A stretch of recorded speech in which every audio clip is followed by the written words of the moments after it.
Is the streaming model fundamentally broken for artists? No, it's a decision from the streaming companies. Let me explain. The streaming companies will tell you, oh, we pay out 70% of our money to artists. And that might be true. It might not be 70%, it's something like that.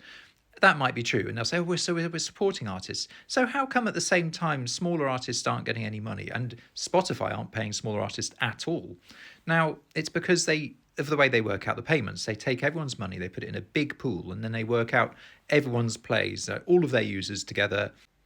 This is fundamentally broken for a few reasons. Firstly, there's the fairness thing. Small artists not getting paid if people listen to their music is not fair. That music going to the big artists is not fair. I'm not going to argue that point. It's not fair. People say they should work harder. It's just not fair.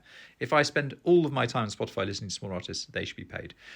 You'll be told that can't be done because of some sort of thing about bot streaming, and bot streaming is a thing. I'm not convinced that bots are going to be smaller artists getting small numbers of plays. But let's say bot streaming is a thing. So that's where they have racks and racks of phones or computers all playing some artist that they've put on with these dodgy 30-second songs. The argument. Basically, the people are farming the money from other Spotify listeners. This is all unnecessary. All they have to do is change their model. You pay, let's say, £10 a month, $10 a month, whatever, to Spotify. I don't know what it is, but let's say you pay that as a listener. They take 30% of that money and the rest goes to artists. This is what they say. Now, all they have to do to get rid of all the bots, to make sure all the artists are paid fairly, is to divvy up your 70%, the 70% of what you pay personally to the people you listen to. That's it. It doesn't matter what other people listen to. This is what I don't get. This would make it fair. Let's say I spend all my time listening to small artists with under 1,000 streams. They would get the fair bit of money. If I'm not paying any money to listen to big artists, why should the bigger artists get any of my money?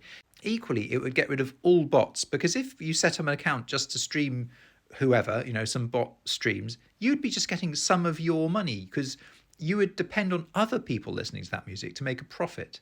So there would be no point having bots. There'd be no point having junk tracks. There'd be no point having these 30-second things that just are there for, I don't know, just to fool the algorithm into paying them more money. Say we strip to this payment model. How would you rig the system? How would you game the system? Can you think of a way? If you're only taking some of your own money, the only way you can get more money than you pay to the streaming service is if other people listen to your music.